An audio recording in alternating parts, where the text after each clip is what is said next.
troubles, come on, get happy. Better chase all your cares away. Hey guys, Society Reviews here with my review of the film Joker 2. I hope those of you listening to this review don't wake up and hate yourself as much as Todd Phillips and the creative minds behind Joker hate the character that they brought to life. The last great year for films was 2019, and one of the movies that solidified an outstanding year for cinema was Joker. Joaquin Phoenix played the character of Arthur Fleck, a poor stand-up comedian who lives a life of misery, and the only two things that brought a smile to his face was his mother and his love for late-night comedy. But one bad night pushed him in the direction of infamy and changed the future of Gotham forever. Phoenix was so great at bringing the iconic comic book character to life that he won an Academy Award for the role, the same thing that Heath Ledger did for his portrayal of the Joker back in 2008. The 2019 Joker film was such a success that it grossed over $1 billion at the box office on a simple $70 million production budget. Both the success surrounding the movie and the elephant in the room could not be ignored, and the controversy surrounding the film was the content of the movie itself. The media does not believe you can sympathize with someone's road to bad behavior while understanding that the behavior is still bad. People who have abused others have likely been abused themselves. This doesn't justify their actions, but you understand how the person ended up on the dark path to begin with. That was the theme of the film, but the media caused such a panic, police officers were called to screenings of Joker under the guise that someone was going to commit an act of violence just because they saw the movie. Those people in the media have not forgotten the success of that film, which was a huge slap in the face of their narrative, so the only way they can get revenge on the fan base that made them look foolish to begin with was to create a second movie that nobody asked for.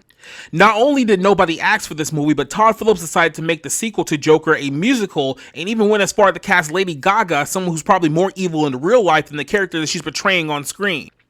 All of the warning signs were there that something bad was going to happen with the sequel of the 2019 smash film, and I regret to inform you that your fears about Joker 2 are nowhere near as bad as the reality of this film turned out to be. The film takes place immediately after the aftermath of the first movie, where Arthur Fleck is on trial for multiple murders that he committed. The state is trying to decide whether Arthur Fleck really truly believes he's become the alter ego of the Joker, or if he committed the murders under his own psyche. As Arthur prepares for his trial, he meets a young woman named Harlene who is infatuated with him, being the man that she saw on television.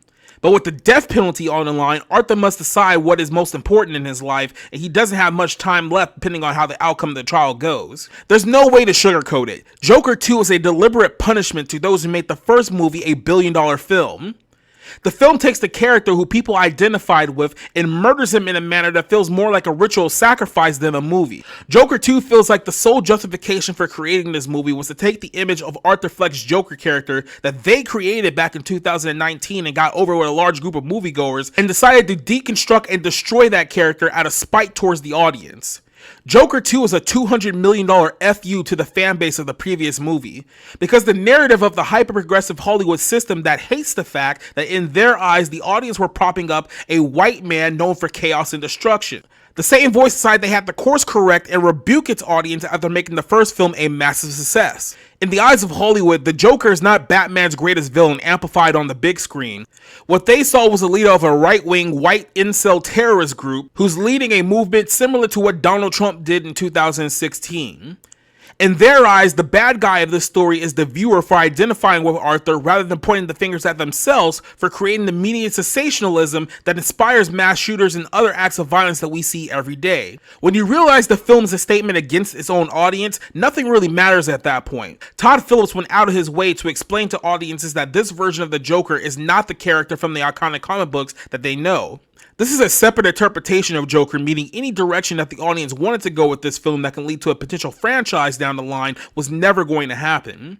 There's no introduction of Bruce Wayne, there's no rise to criminal mischief for our character, and there's nothing to look forward to in the future. Joker systematically rapes and kills the character in front of the audience as a means to tell the viewer that he's dead now, he's no longer your hero, and you lose. Lady Gaga serves no purpose in this film playing the role of Harley Quinn, or at least an interpretation of Harley Quinn, and she only exists to further tear down the character of Arthur. If you're a fan of the comic books, do not expect an accurate representation of the Harley-Joker relationship in this movie because you're not going to get it. When stripped down at its core and exposing the motivation behind this film, Joker 2 may go down as the worst sequel of all time. It's not just a bad movie, it's a movie that is outright hostile to its own fan base. If you love the first movie, this film only serves to destroy what you loved and to make you feel a type of way about the first movie, which was exactly the intention of Todd Phillips and Scott Silver. The people who will find any enjoyment with this movie are the people who hated the first film to begin with. If you like the first movie, stay away from this one. Joker 2 is a cinematic punch to the dick to those who gave Warner Bros. $1 billion and an Oscar for their investment 5 years ago. I give this film a 0 out of 5.